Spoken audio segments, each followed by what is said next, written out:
Halo, selamat sore. Berjumpa lagi bersama saya Jumlah Men Shopping, divisi 98 Podcast.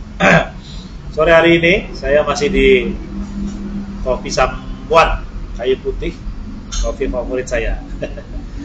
Oke teman-teman, sore hari ini saya ingin mengomentari tentang mulai dilupakannya semangat perjuangan reformasi tahun 98. Salah satunya itu adalah tentang koncoisme. Kenapa saya angkat? Rupanya koncoisme ini ya mulai tidak mendapatkan perhatian khusus. Padahal soal koncoisme ini bukan kadang-kadang menjadi salah satu penyebab sistem demokrasi, korupsi dan seterusnya itu merebak di Republik kita. Nah, ini saya angkat karena ada yang menarik gitu kan. Cuma sayangnya tidak menjadi heboh yang cukup berkepanjangan. Ini bukan berkepanjangan. Tapi podcast saya ini ingin mengingatkan kembali bahwa salah satu hal yang ditolak tahun 98 itu adalah soal koncoisme.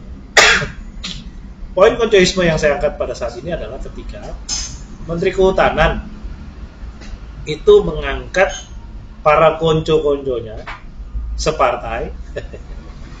Kalau menurut teman-teman lain segerombolan, tapi enggak, saya bakal tidak segerombolan separtai. Tiba-tiba mengangkat mereka menjadi staf khusus kementerian, staf khusus menteri lah ya. Begitu banyak, waduh, konconya ini masuk, diberikan SK, ditandatangani, terus kemudian mendapatkan salary yang cukup tinggi. Kenapa ini menjadi menarik? Karena koncoisme itu sifatnya itu pasti tidak mengedepankan soal profesionalisme. Profesionalisme menjadi urutan ke-10 dalam kriteria. Kenapa? Karena memang mengedepankan itu tadi hal-hal yang subjektif, persekawanan, persegerombolan. Lalu mohon maaf ya, ini saya belakangan lagi flu nih, lagi merebak. Lalu kembali ke topik. Lalu hal semacam itu menurut saya terjadi karena perjuangan visi 98, salah satunya anti koncoisme itu mulai dilupakan. Kalau koncoisme di bidang profesionalisme murni, ya itu susah ya dihadapi. Tapi kalau dari birokrasi pemerintahan itu jangan dong. Karena penyebab koncoisme itu pasti banyak hal negatifnya daripada positifnya.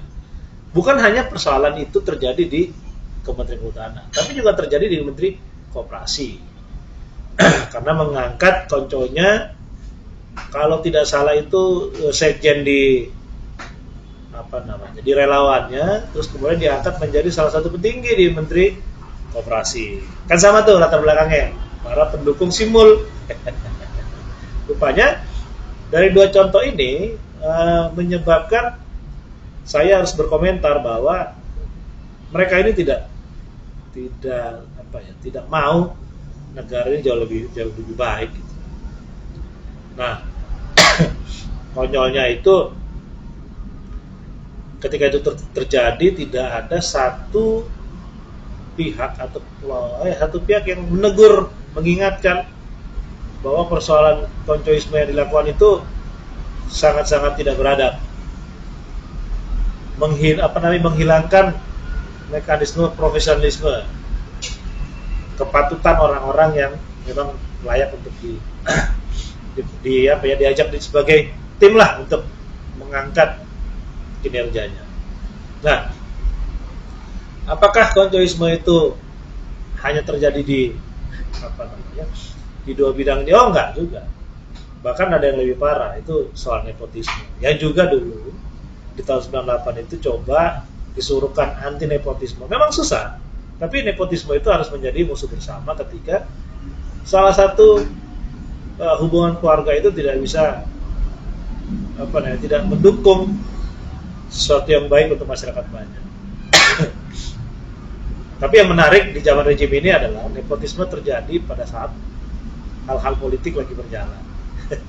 Contohnya begini, istri menteri desa itu mau jadi pemimpin daerah, terus kemudian Pak menterinya ikut cewek-cewek, itu nepotisme tuh. Tapi beruntungnya kalah di MK. Ini saya omongin juga karena nepotisme konjoisme itu sebenarnya seperti dua mata keping uang di sisi kiri dan sisi kanan. Nah, ini salah satu penyebab runtuhnya republik ini. Nepotisme, konjoisme, yang kemudian ujung-ujungnya adalah korupsi berjamaah.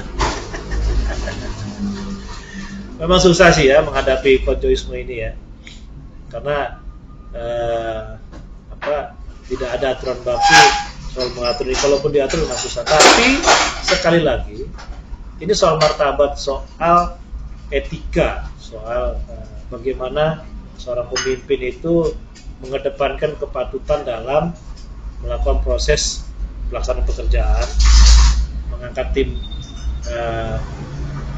tim ahli segala macam yang memang sesuai dengan kapasitasnya, sesuai dengan kadar ilmunya. Kalau tidak kan repot. Masa sih suami istri bisa masuk sebagai tim? Kan lucu gitu. Itu udah konjoisme, nepotisme, nah semuanya deh. Nah, di podcast yang sederhana ini saya mau mengingatkan kembali dalam situasi seperti sekarang. Tolong orang-orang yang diberikan kesempatan untuk membantu presiden mengedepankan soal hal-hal seperti ini. Jangan masalah ini dianggap remeh. Ini menjadi berbahaya karena buruk ke depannya. Bayangkan kalau orang yang tidak tepat berada di dalam posisinya ditaruh di tempat itu berdasarkan kesukaan subjektif yang tinggi. Ini tidak baik. Nah, dalam podcast kali ini saya mau mengingatkan bahwa salah satu perjuangan Visi 98 itu adalah anti yang namanya koncoisme. Dulu disingkat dengan kalimat anti KKN K. K pertama itu korupsi, K kedua itu kolusi, N itu nepotisme, lalu tambahkan lagi K yang terakhir adalah koncoisme. Nah, podcast yang sore hari ini sekedar saya ingatkan kepada teman-teman bahwa praktek-praktek koncoisme ini mulai merebak dan ini berbahaya untuk perjalanan republik ini. Mari kita ingatkan kembali kepada pihak-pihak yang ingin kembali membuat koncoisme menjadi sesuatu yang biasa. Ini menjadi ingatan kita semua bahwa orang-orang tersebut tidak layak untuk menjadi pemimpin di republik ini hanya layak untuk menjadi pemimpin gerombolannya saja. Itu dulu dari saya sore hari ini di Visi 98 Jimlawan Syihobik. Terima kasih.